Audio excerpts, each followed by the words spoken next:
Did you sign an NDA? You did. Mm-hmm. Yeah. Right, so everybody did. Everybody who works for Trump has to sign an NDA. The first time I ever worked with him is in the 90s, and I actually didn't have an NDA on those gigs. When you do all the Apprentice, everybody has to sign an NDA.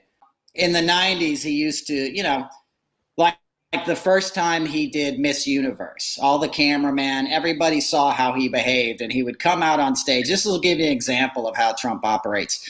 They're doing a rehearsal. Trump comes out, lines up all the girls on the side of the stage, like on the stage where you're shooting, walks up and down and inspects them all, sticks his finger in their mouth, checks their teeth. He's making like he literally puts his finger, checks their teeth. Yes, because he looks for big horse teeth like Ivanka. That's a turn on. He likes big teeth. It sounds crazy, but it's true. Wow. So he sticks it, like he just pulled. It's clearly just a reason for him to stick his finger in. Yeah, he sticks his little doll fingers in their mouth and checks their teeth. So he makes notes. You know what I mean? He did this, went on for an hour, and people are disgusted. Cameramen are disgusted. The people in the truck are disgusted, but nobody stops him. True story. And that's how he operates. Stuff that like will blow your mind and you're like, I can't believe what a pig this guy is. He gets away with it. He wears people down because he's so in your face. Now, I was just a PA. So I grew up in New York in the 80s. So Trump was just like a joke to me. Yeah. You know what I mean? So it wasn't like, even in The Apprentice, you weren't like, this guy's going to be president. You're just like, this guy's out of his mind. He's making his daughter give him a lap dance in front of people. So the women are lined up, and so he walks up, he inspects them, puts his fingers in their mouth to see their teeth, doesn't ask them to do it. He does it. He lifts up their lips and looks at their teeth, just like you're buying a horse. So I'm telling you, he would take notes at some point. He had a little notepad. He'd look at their asses, look at their tits. So he's checking the stock. They were his girls. And it literally was written into the schedule. Trump inspects contestants the next year. The first year, people are like, what is happening? You know what I mean? But he owns the pageant, and he liked to make a show of it. He would literally pick the girls that he wanted to go to his room. What did he say? Exactly.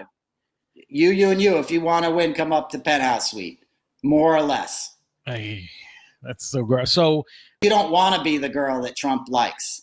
Right. You don't want to be the one that he, there's a reason he has 200 charges, 200 alleged sexual assault and 25 people on record, right now saying he attacked them. So he's not the guy you want the attention from. And you've seen that firsthand. So you've seen yes, I've seen him do things that a normal dude who was on the up and up would not do. Yeah, well, I think once you got to the fingers in the mouth, I think that was pretty... Exactly. Or walking in. He would walk into the room where they're changing. I think he even said on the Stern show that he used to walk in while they were getting dressed and pretend it was an accident or whatever it was just to see them. It wasn't an accident. He made a big deal that he could do it because he owned the pageant, so he looked at them as his girls. It wasn't an accident. He knew he was going in there. It wasn't like, oh, wrong room. I'll tell you the funniest is that I'll go backstage before a show. Yes. And everyone's getting dressed and ready and everything else. And, no men are anywhere. And I'm allowed to go in because I'm the owner of the pageant and therefore I'm inspecting it. I'm inspecting. I want to make sure that like everything is good. You're there. Yeah, the dress. Is everyone okay? They're standing there with no clothes. Is everybody okay? And you see these incredible looking women. And so I sort of get away with things like that. And he did that for the teen one too, right? Hell yeah, he did it for the teen one. That's his jam right there. God, come on, man. That's the thing is he has a bunch of charges, right? With like kids.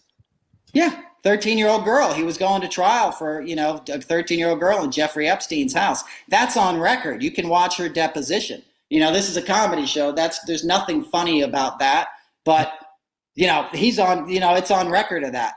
At Trump Tower, he used to go down. He would go down and the Trump Tower on 57th Street, 56th Street. He would walk around the lobby like to Asprey and the Starbucks and stuff and be like, hey, you should be a model. Like, because school trips would go in there and they would use the restroom because there's like a public restroom and a Starbucks. So like when you came in from Jersey on a school trip, you might meet Donald Trump because he had a modeling agency and that was his big front. Like, do you want to be a model? I can hook you up. Trump Model Management is how Epstein based his thing. you know, Epstein was Trump's protege. You know, like Trump was the godfather of this stuff. Trump model management was human trafficking. I don't want to get too deep into like stuff, but if he wasn't Trump, he'd be in jail right now. You know, if he wasn't a rich dude who had like NYPD security guards around him, you know, which is the other part of the story, you know.